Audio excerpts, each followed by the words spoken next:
Simulan po natin ang pagdiriwang sa ngalan ng Ama at ng Anak at ng Espiritu Santo.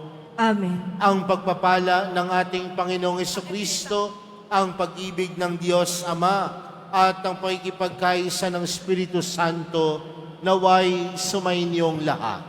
At sumayo rin. Mga minamahal kong mga kapatid, malungkot ang tagpo ngayon sa Ebanghelyo sapagkat malapit nang lumisan si Jesus. Gayunpaman, tinitiyak ni Jesus sa mga apostol na muli siyang magbabalik. Walang dahilan para tayo ay mangamba sapagkat nangako si Jesus na kasama natin siya hanggang sa wakas ng panahon. Ang Espiritu Santo na isusugo ng Ama sa ngalan ni Jesus ang magtutulak sa atin upang ating maisabuhay si Jesus tungo sa pagpapanibago ng mundo. At upang tayo po ay maging karapat-dapat gumanap sa banal na pagdiriwang na ito, alalahanin po natin ang ating mga pagkukulang at nagawang pagkakasala at buong kababaang loob tayong humiling ng awa at pagpapatawad mula sa Diyos.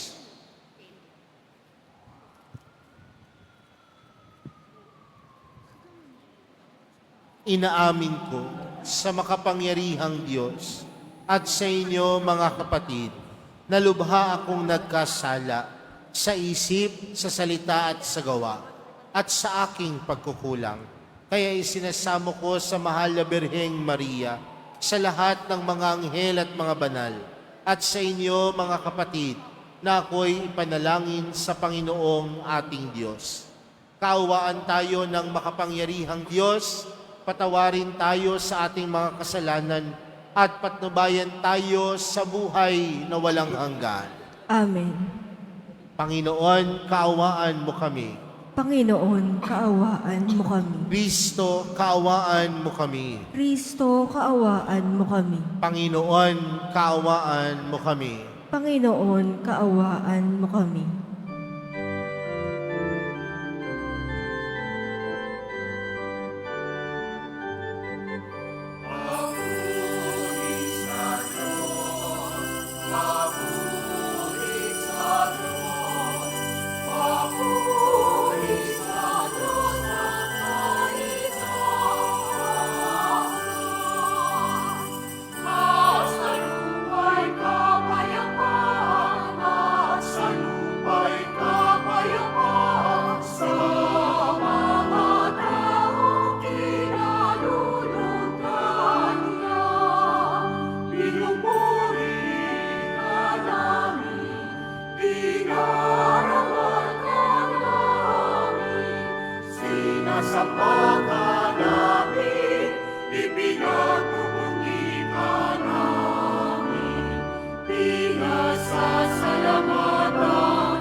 Manalangin tayo. Ama naming makapangyarihan, gawin mong sa masasayang araw na ito ng aming pagdiriwang sa pagkabuhay ni Kristo, kami makaganap ng pagdiriwang na wagas upang ang aming ginugunita ay lagi naming matupad sa gawa. Sa pamamagitan ni Jesucristo, kasama ng Espiritu Santo, magpa sa walang hanggan. Amen. Magsiupo muna po ang lahat.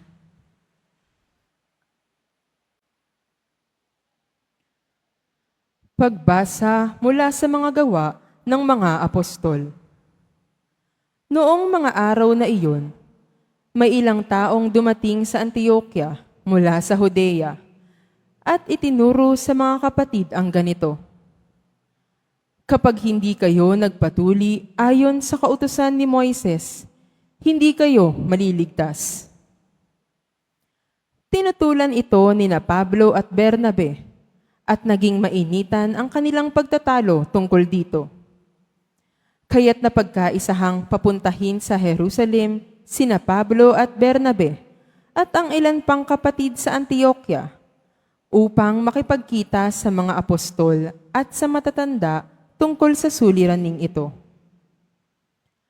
Kaya't minabuti ng mga apostol, ng matatanda at ng buong simbahan na pumili ng ilan sa kanila upang suguin sa Antioquia kasama nina Pablo at Bernabe.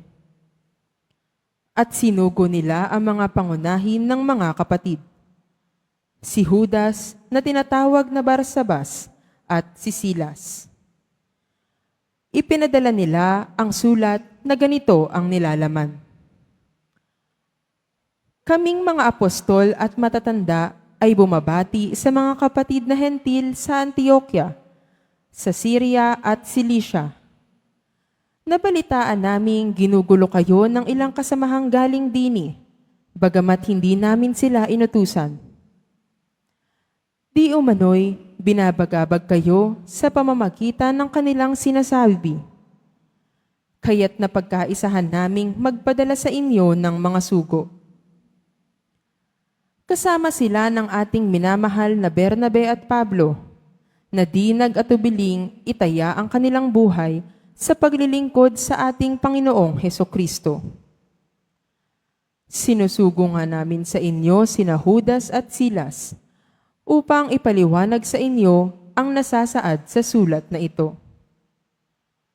Sa udyok ng Espiritu Santo, ang naging pasya namin ay huwag na kayong atangan ng iba pang pasanin maliban sa mga bagay na talagang kailangan. Huwag kayong kakain ng anumang inihandog sa mga Diyos-Diyosan, ng dugo at ng hayop na binigti. Huwag kayong makikiapid. Layuan ninyo ang mga bagay na ito at mapapabuti kayo. Paalam. Ang salita ng Diyos. Salamat sa Diyos.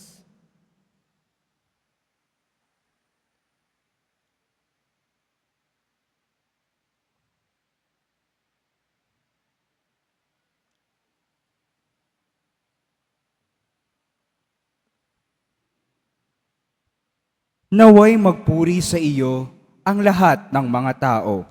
Naway magpuri sa iyo ang lahat ng mga tao.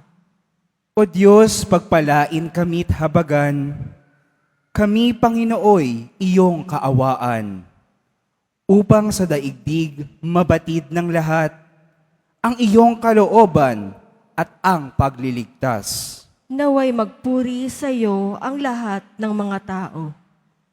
Naway purihin ka ng mga nilikha, pagkat matuwid kang humatol sa madla.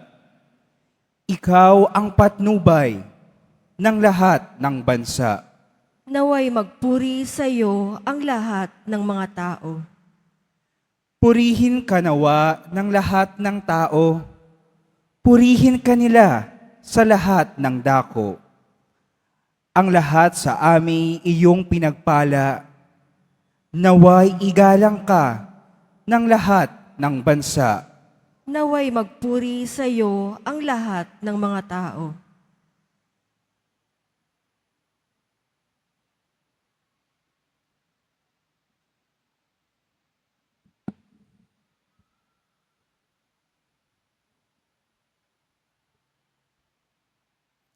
Pagbasa mula sa aklat ng pahayag. Nilukuban ako ng Espiritu at inihatid ako ng anghel sa ibabaw ng isang napakataas na bundok. Ipinakita niya sa akin ang Jerusalem, ang banal na lungsod na bumababa mula sa langit buhat sa Diyos. Nagliliwanag ito dahil sa kaningningan ng Diyos. Kumikislap na gaya ng hiyas na haspeng sinlinaw ng kristal. Ang pader nito'y makapal at mataas at may 12 pinto. Bawat isa'y may bantay na anghel. Nakasulat sa mga pinto ang pangalan ng 12 lipi ng Israel. 3 ang pinto ng bawat panig. 3 sa silangan, 3 sa timog, 3 sa hilaga, at 3 sa kanluran. Ang pader ng lungsod ay may 12 saligang bato at nakasulat dito ang pangalan ng 12 apostol ng Kordero.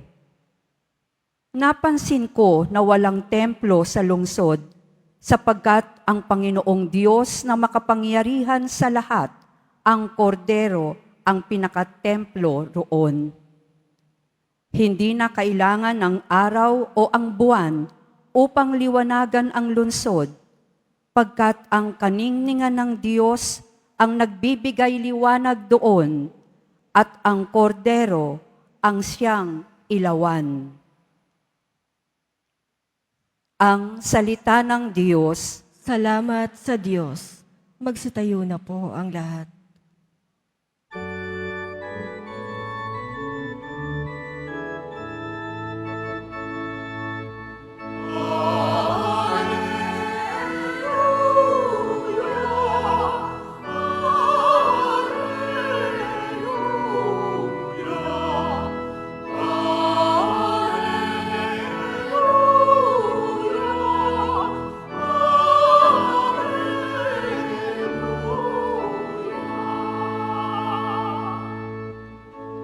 Ang sa'kin nagmamahal, tutupad sa aking aral, ama't ako'y mananahal.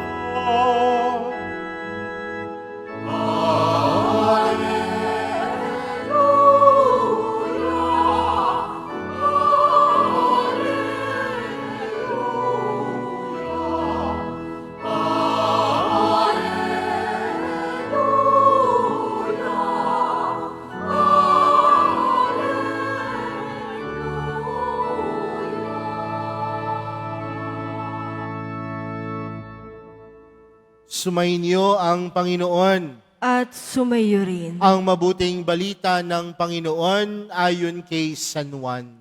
Papuri sa iyo, Panginoon. Noong panahong iyon, sinabi ni Jesus sa kanyang mga alagad, ang umiibig sa akin ay tutupad ng aking salita. Iibigin siya ng aking Ama. At kami sa kanya at mananahan sa kanya.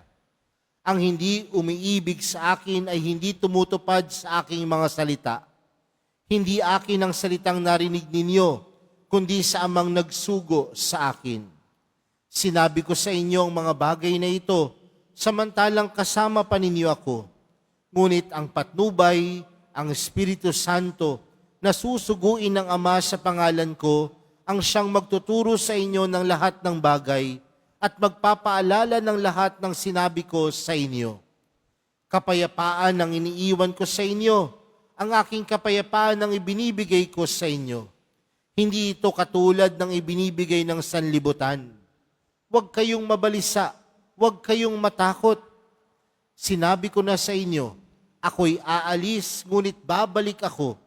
Kung iniibig ninyo ako, ikagagalak ninyo ang pagpunta ko sa Ama, sapagkat dakila ang Ama kaysa akin. Sinasabi ko na ito sa inyo, bago pa mangyari, upang kung mangyari na, kayo'y manalig sa akin. Mga kapatid, ang mabuting balita ng Panginoon. Pinupuri ka namin, Panginoong Hesukristo. Magsiupo muna po ang lahat. Magandang umaga po sa inyong lahat. Pakibati nga po ang katabi ng magandang umaga. Mga kapatid, tayo po ngayon ay nasa ika-6 na linggo na po ng Pasko ng muling pagkabuhay. At patuloy tayong pinapaalalahanan ng Diyos na siya ay kapiling natin, na siya ay kasakasama natin sa kahit anumang hamon ng buhay na hinaharap natin sa ating mga kanya-kanyang pamumuhay. Pero mga kapatid, kung maalala po ninyo, nung unang linggo ng Pasko ng muling pagkabuhay, ang mga alagad ay nagkasama-sama. At sa kanilang pagkakasama-sama, nagpakita sa kanila ang Panginoon. At sa pagpapakita sa kanila ng Panginoon, ano ang pagbating ipinagkaloob sa kanila ni Jesus? Ang sabi ni Jesus sa kanila, sumainyo ang kapayapaan. Nung mga panahon na iyon, mga kapatid, ang mga alagad, puno ng pangamba. Ang mga alagad, puno ng takot. Ang mga alagad, puno ng pangungulila kay Jesus. Pero sa ating ibanghelyong napakinggan, tila bumabalik na naman sa ganoong tema ang ating ibanghelyo para sa araw na ito. Tila ang Panginoon ay nagpapaalam. Tila ang Panginoon ay lumilisan. Pero ano ulit ang iniiwan sa kanila ng Panginoon? Sabi ni Jesus sa bandang dulo ng ating ibanghelyo, kapayapaan ang iniiwan ko sa inyo. Nakita po ninyo yung napakalaking kabalintunaan nung unang araw ng Pasko ng muling pagkabuhay na nagpakita siya sa mga alagad. Puno din sila ng takot at pangamba. Pero ang pagbati sa kanila ng Panginoon, kapayapaan. Ngayon muli, na si Jesus ay lilisan sa lupang ito, ano ulit ang iniiwan sa kanila ng Panginoon? Kapayapaan. Mga kapatid, paano po ba natin naiintindihan ang salitang kapayapaan? Paano po ba natin nauunawaan ang salitang kapayapaan? Sa panahon po natin ngayon, kapag napag-uusapan ng kapayapaan, ang unang bagay na pumapasok sa ating isipan ay walang kaguluhan, walang pagtatalo-talo, walang pag-aaway-away. Tama po ba? Minsan po may bata pong lumapit sa akin, sabi niya sa akin, Father, alam niyo po, ang isa lamang po ang hinihiling ko. Sabi ko, nung hinihiling mo, kapayapaan. Sabi ko, para kang sumali sa beauty pageant, ah. Di ba yan ang laging sagot? Pero sabi ko sa kanya, ano bang pagkakaintindi mo sa kapayapaan?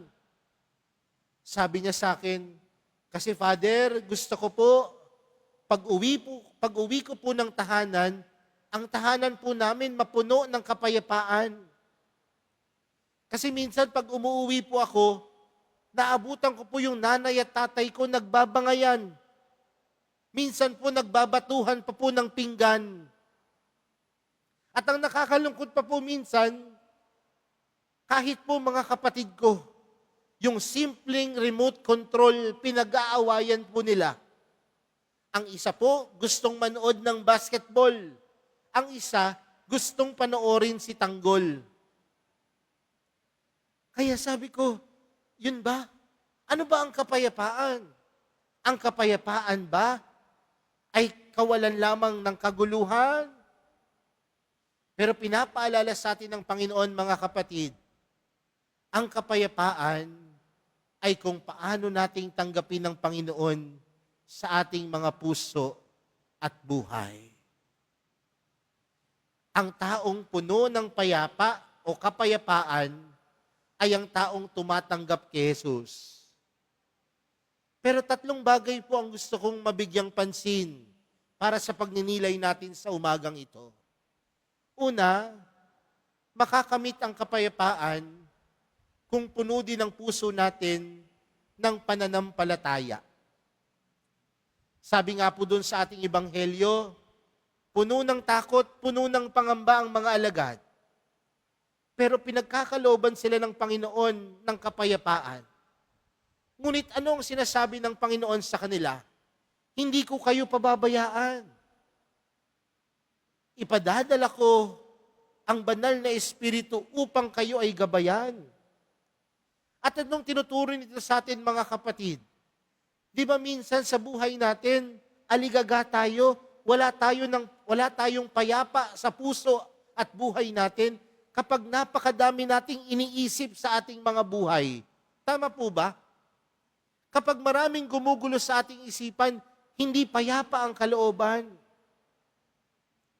Pero narito ang Panginoon, pinapaalalahanan tayo, magtiwala ka, manampalataya ka. At sa iyong pagtitiwala at pananampalataya, makakamit mo ang kapayapaan. Nagtitiwala po ba kayo kay Jesus? Nagtitiwala po ba kayo sa Panginoon? Nagtitiwala po ba kayo sa Diyos? At kung kayo'y nagtitiwala sa Diyos, magiging payapa ang buhay. Bakit po ba maraming bumabagabag minsan sa buhay natin? Baka po kasi yan din ang mga pagkakataon na tayo ay nawawala ng tiwala sa Diyos. Kaya mga kapatid, kung gusto po ninyo ng kapayapaan, huwag makalimot manampalataya. Kung gusto po ninyo ng kapayapaan, huwag malimot ang magtiwala. Pangalawang bagay, kung gusto po natin ng kapayapaan, manatili po tayong magkaroon ng pag-asa. Tayo pong mga Pilipino, naniniwala tayo sa kasabihan na habang may buhay, parang mahina. Habang may buhay, may utang. May pag-asa. Di ba? Habang may buhay, may pag-asa. Pero wag nating kakalimutan mga kapatid na hindi lamang buhay ang nagbibigay ng pag-asa, kundi ang Panginoon ang nagbibigay sa atin ng tunay na pag-asa. Maganda po na sa buhay natin na maging positibo tayo. Maganda sa buhay natin na meron tayong pinapangarap sa buhay natin. Pero tandaan natin, upang maabot ang pangarap, hindi lang dapat ito'y sariling sikap. Kung gusto mong maabot ang iyong pangarap, hayaan mong tulungan ka ng Diyos na maabot ang iyong pangarap. At oras na ikaw ay tinutulungan ng Diyos, yun po ang sinasabi nating pag-asa. At kung ikaw ay puno ng pag-asa, huwag kang matakot, huwag kang mangamba, dahil ito'y magbibigay sa iyo ng kapayapaan. Pananampalataya, pag-asa, at huli, sa simula ng Ebanghelyo natin, sinabi ng Panginoon, ang umiibig sa akin ay tutupad sa aking salita. Iibigin siya ng aking Ama at kami sa Kanya at mananahan sa Kanya. Ang bunga ng pananampalataya at pag-asa ay pag-ibig. Kung gusto mong magkaroon ng kapayapaan sa iyong buhay, magmahal ka.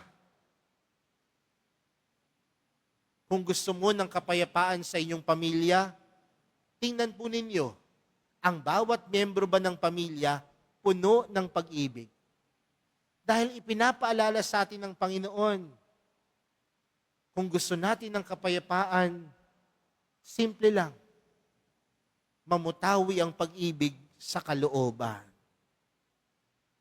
Pansinin po ninyo, bakit po napakadaming kaguluhan sa mundo? Dahil ang mundo po natin, mas namumutawi ang galit, ang sama ng loob at paghihiganti. Kaya nawawala ng kapayapaan. Inuuna lagi ang sarili. Kapag sinaktan ako, sasaktan kita. Pero anong sabi sa atin ng Panginoon? Pinagkakaloob ang kapayapaan sa atin upang tayo ay maging mas mapagmahal. At makakamit ang kapayapaan sa mundo sa kahit saang lugar kung magmumula sa puso natin ang pagmamahal at pag-ibig. Sa tingin po ba ninyo, sa tahanan po ninyo, may kapayapaan? Yung katabi nyo ho ba, sa tingin nyo po ba, payapa ang iyong pakiramdam sa inyong katabi? Parang ayaw nyo ho. No, parang ayaw nyong tingnan yung katabi ninyo. Dito ho ba sa loob ng simbahan ng Quiapo, payapa po ba ang iyong pakiramdam? Payapa po ba? Payapa dahil nakakamit natin at nararanasan natin ang pagmamahal ng mahal na pong Jesus Nazareno. Nandoon ang kapayapaan kung merong pagmamahal at pag-ibig. Mga kapatid, ang kapayapaan ay regalo mula sa Diyos. At kung ito'y regalo mula sa Diyos, tandaan po natin, tayong lahat ay nakatatanggap nito. Pero makakamit lang natin ang tunay na kapayapaan mula kay Jesus. At sa pagbibigay sa atin ni Jesus ng kapayapaan, 3 bagay po ang pinapaalala sa atin sa linggo na ito. Ano po ang mga bagay na ito?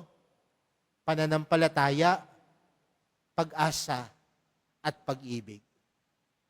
Magawa lang natin ang 3 bagay na ito.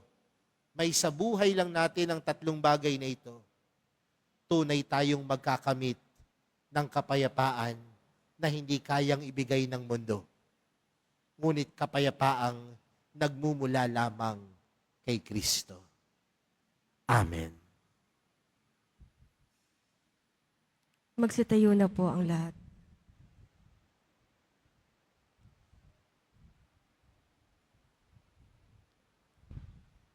Sumasampalataya ako sa Diyos amang makapangyarihan sa lahat, na may gawa ng langit at lupa. Sumasampalataya ako kay Jesucristo, iisang anak ng Diyos, Panginoon nating lahat, nagkatawang tao sa lalang ng Espiritu Santo, ipinanganak ni Santa Mariang Birhen, pinagpakasakit ni Poncio Pilato, ipinako sa krus na matay inilibing, naog sa kinaroroonan ng mga yumao, nang may araw na buhay na maguli, umakyat sa langit, naluklok sa kanan ng Diyos amang makapangyarihan sa lahat. Doon magmumula ang paririto at hukom sa nangabubuhay at nangamatay na tao. Sumasampalataya naman ako sa Diyos Espiritu Santo, sa banal na simbahang katolika, sa kasamahan ng mga banal, sa kapatawaran ng mga kasalanan, sa pagkabuhay ng muli ng nangamatay na tao, at sa buhay na walang hanggan. Amen. Minamahal kong mga kapatid, ang tunay na pagmamahal sa Panginoon ay naipapakita sa pagtitiwala sa Kanya at pagtupad sa Kanyang mga salita. Itaas natin sa Diyos ang ating mga kahilingan at buong pagtitiwala tayong manalangin. Panginoon, ipagkaloob mo ang aming kahilingan. Panginoon, ipagkaloob mo ang aming kahilingan. Bigyan mo ng lakas, kalusugan at karunungan ang mga namumuno sa simbahan, lalo na ang aming Santo Papa, upang ganap nilang magabayan ang buong sambayanan sa pagpapahayag at pagsasabuhay ng mabuting balita ng kaligtasan. Manalangin tayo. Panginoon, ipagkaloob mo ang aming kahilingan. Pagkalooban mo ng pusong makadiyos at makatao ang mga namumuno sa aming bayan upang makapaglingkod sila ng tapat sa kanilang mga nasasakupan. Manalangin tayo. Panginoon, ipagkaloob mo ang aming kahilingan. Pagpalain nawa bayang Pilipinas upang tayong lahat na naninirahan dito ay magkaisa at magtulungan tungo sa isang mapayapa malaya at masaganang bansa. Manalangin tayo. Panginoon, ipagkaloob mo ang aming kahilingan.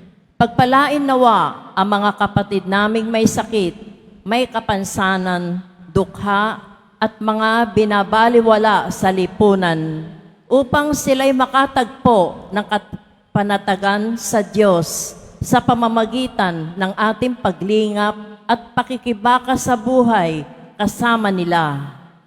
Manalangin tayo. Panginoon, ipagkaloob mo ang aming kahilingan.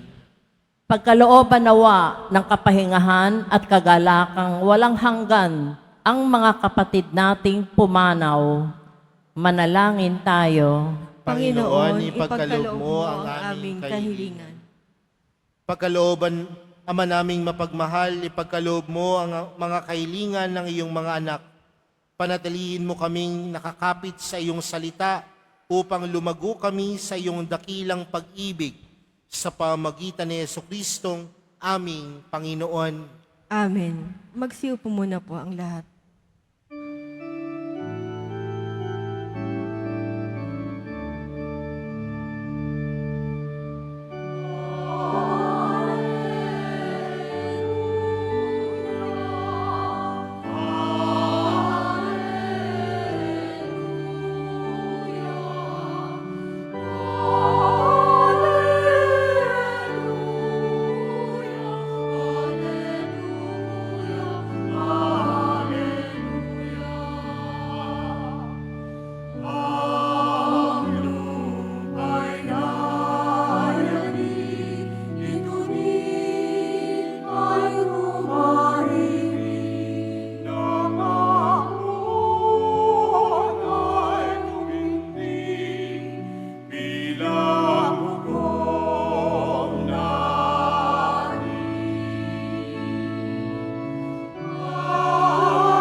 Magsitayo na po ang lahat.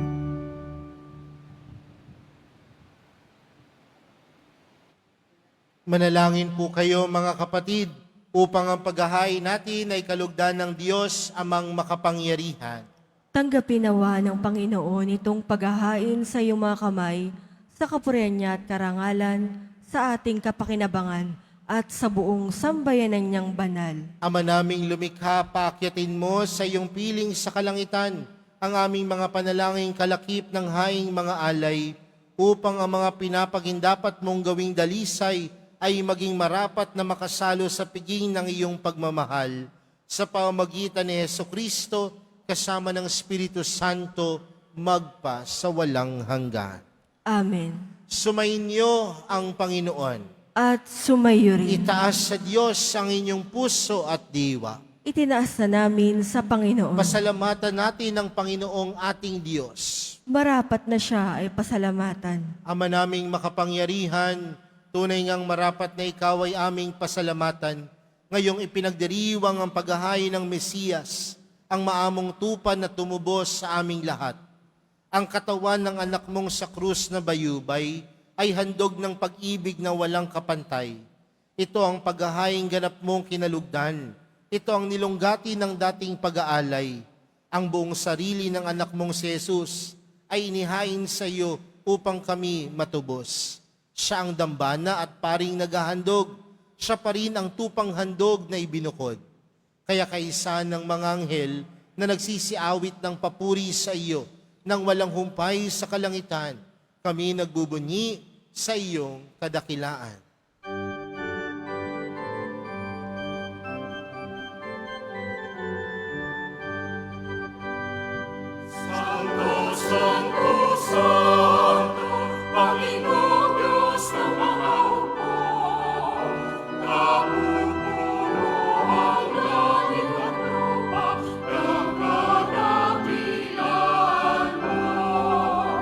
Hosanna,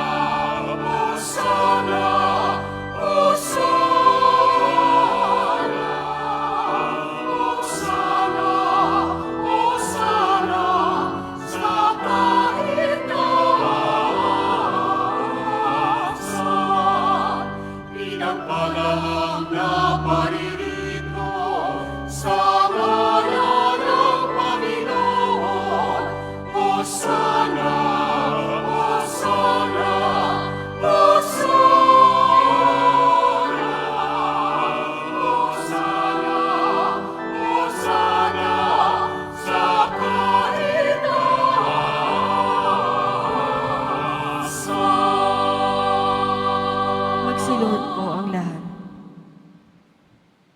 Ama naming banal, ikaw ang bukhal ng tanang kabanalan, kaya't sa pamagitan ng iyong Espiritu, gawin mong banal ang kaloob na ito upang para sa amin maging katawan at dugo ng aming Panginoong Heso Kristo. Bago niya pinagtiis ang kusang loob na maging handog, hinawakan niya ang tinapay, pinasalamatan kaniya, pinaghati-hati niya iyon, iniabot sa kaniyang mga lagad at sinabi, "Tanggapin ninyong lahat ito at kanin. Ito ang aking katawan na ihahandog para sa inyo."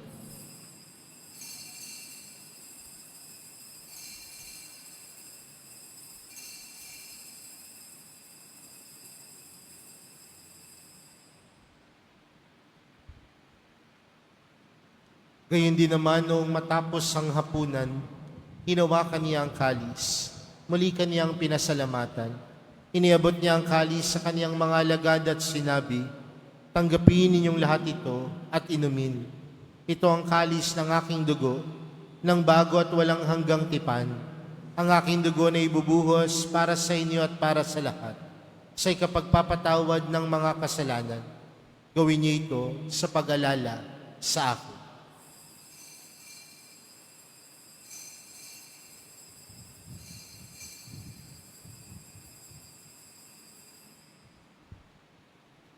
Magsitayo na po ang lahat. Ipagbunyi natin ang misteryo ng pananampalataya. Si Kristo'y namatay, si Kristo'y nabuhay, si Kristo'y babalik sa wakas ng panahon. Ama, ginagawa namin ngayon ang pag-alala sa pagkamatay at muling pagkabuhay ng iyong anak. Kaya't inaalay namin sa iyo ang tinapay na nagbibigay buhay at ang kalis na nagkakaloob ng kaligtasan. Kami nagpapasalamat dahil kami iyong minarapat na tumayo sa harap mo para maglingkod sa iyo.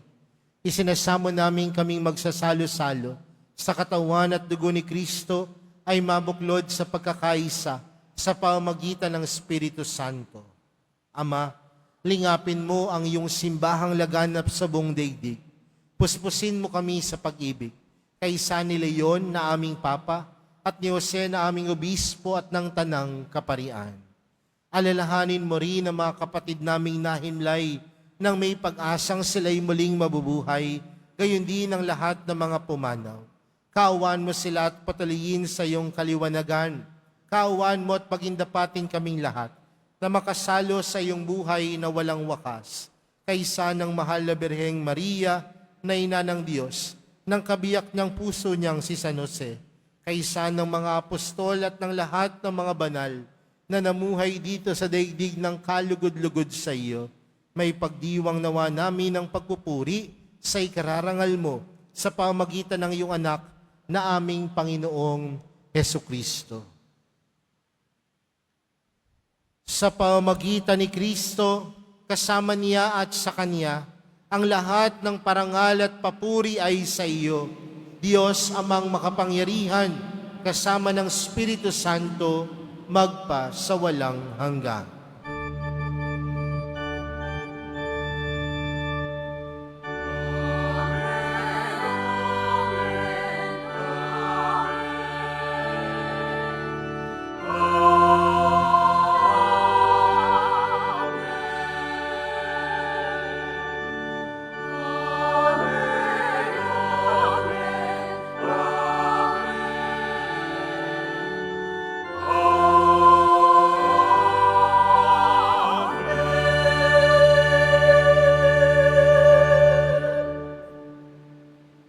Lumapit po tayo sa Ama natin sa langit sa panalangin itinuro sa atin ni Jesus. Ama namin, sumasalangit ka. Sambahin ang ngalan mo. Mapasa amin ang kaharian mo. Sundin ang loob mo dito sa lupa para nang sa langit. Bigyan mo kami ngayon ng aming kakanin sa araw-araw at patawarin mo kami sa aming mga sala para ng pagkapatawad namin sa nagkakasala sa amin.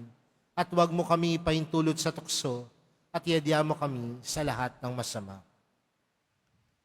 Hinihiling po namin kami adya sa lahat ng masama, pagkalooban ng kapayapaan araw-araw, iligtas sa kasalanan at ilayo sa lahat ng kapahamakan, samantalang aming pinananabikan ang dakilang araw ng pagkapahayag ng tagapagligtas naming si Hesu Kristo.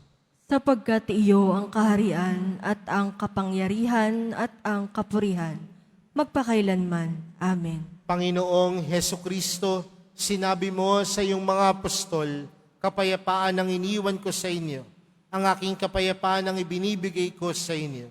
Tunghayan mo ang aming pananampalataya at huwag ang aming pagkakasala. Pagkalooban mo kami ng kapayapaan at pagkakaisa ayon sa iyong kalooban, kasama ng Espiritu Santo, magpa sa walang hanggan. Amen. Ang kapayapaan ng Panginoon ay laging sumainyo. At sumayo rin. Magbigayan po kayo ng kapayapaan sa isa't isa.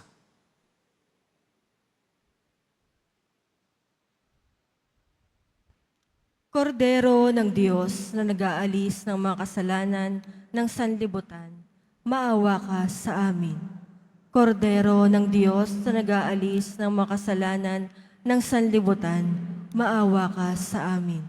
Kordero ng Diyos na nag-aalis ng mga kasalanan ng sanlibutan, ipagkaloob mo sa amin ang kapayapaan. Magsilod po ang lahat.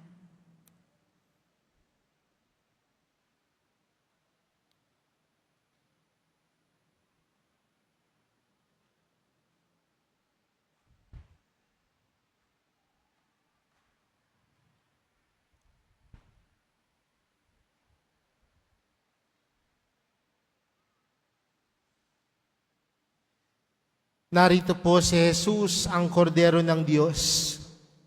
Siyang nag-aalis ng kasalanan ng sanlibutan. Mapalad ang mga inaanyayahan sa kaniyang piging. Panginoon, hindi ako karapat-dapat na magpatuloy sa iyo. Ngunit sa isang salita mo lamang ay gagaling na ako.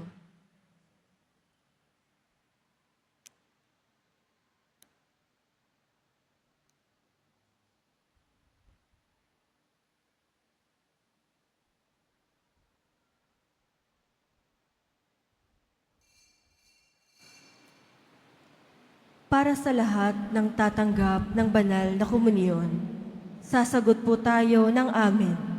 Pagkasabi ng pari o lay minister ng katawan ni Kristo. At isubo agad sa bibig bago umalis sa harapan ng pari o lay minister. Sumunod po tayo.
Mga kadeboto, mabibili pa rin po sa ating parish office ang Nazareno Images, Nazareno Medallion, at Nazareno Novena and Prayer Booklet in English or Tagalog. Ang Nazarene Catholic School, ang paaralan ng Basilica Minor at Pambansang Dambana ni Jesus Nazareno, ay tumatanggap na ng mag-aaral mula sa preschool hanggang senior high school para sa school year 2025 to 2026. Sa mga mag-aaral na papasok para sa grade 1 at grade 7, ang paaralan po ay magbibigay ng libreng mga libro sa darating na pasukan. Mayroon din pong academic discount sa mga mag-aaral na kabilang sa top 10 na papasok ng grade 1 at grade 7. May matatanggap na 13,000 ESC subsidy ang mga grade 7 na patuloy na matatanggap hanggang sila ay makarating ng grade 10. Bukod pa po dito, ang lahat ng mga mag-aaral na papasok bilang grade 11 mula sa public school ay maaari pong mag-enroll ng libre at wala na pong babayaran hanggang siya ay matapos ng senior high school. Para sa karagdagang impormasyon, tulong pang edukasyong pinansyal, diskwento at mga scholarship, maaari kayong mag-message sa The Nazarene Catholic Schools Facebook page o tumawag sa mga sumusunod na numero na napakaskil sa ating LED screens. Mga paalala sa mga nagsisimba. Pagkatapos ng misa, ang pagwiwisik po ng banal na tubig ay magaganap sa labas ng ating simbahan. Pinakikiusapan ang lahat na ang tanging labasan o exit ay sa Quezon Boulevard at sa Plaza San Juan lamang. Iwasan po natin ang magtulakan. Sumunod po tayo. Maraming salamat po sa inyong pagdalaw at pagsisimba sa Basilica Minor at Pambansang Dambana ni Jesus Nazareno. Magsitayo na po ang lahat. Manalangin tayo. Ama naming mapagmahal, kaming pinapagsalo mo sa pagkabuhay ng iyong anak, ay papakinabangin mong lagi sa kanyang lakas bilang bungang masagana ng dulot mong pagliligtas. Sa pamamagitan niya, kasama ng Espiritu Santo, magpa sa walang hanggan. Amen. Sumainyo ang Panginoon. At sumayo rin. Mahal na pong Jesus Nazareno, inihayag mo sa pamamagitan ng krus ang walang maliw na pag-ibig ng Diyos sa sangkatauhan. Pakinggan mo ang kahilingan, lalo na para sa mga nangangailangan ng iyong tulong at awa. Makamtanawa namin ang iyong kasagutan na may utang na loob na tinatanaw. Basbasan din po ninyo itong mga imahen at dasalan upang lalo kaming manalangin at magtiwala. Sa pamamagitan ng bendisyon na ito, naway lalo kaming maging mapaglingkod, masunurin at tapat sa iyo, na aming maluhating Panginoon, magpa sa walang hanggan. Amen. At pagpalain po kayong lahat ng makapangyarihang Diyos, Ama, Anak, at ng Espiritu Santo. Amen. Humayo po kayong taglayang pag-ibig at kapayapaan ng Poong Jesus Nazareno. Salamat sa Diyos.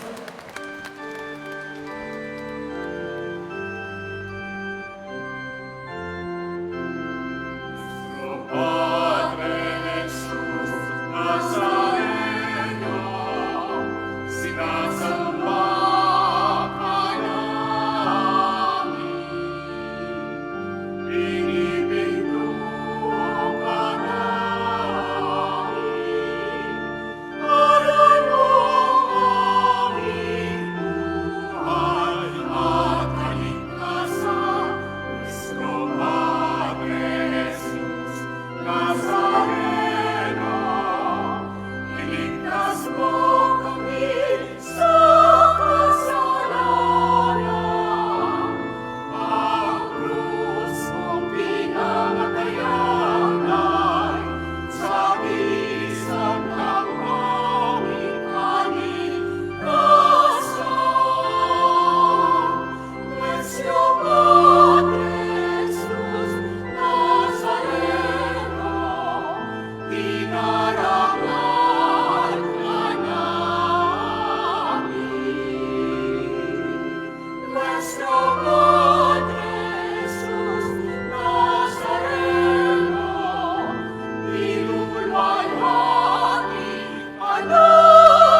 Nuestro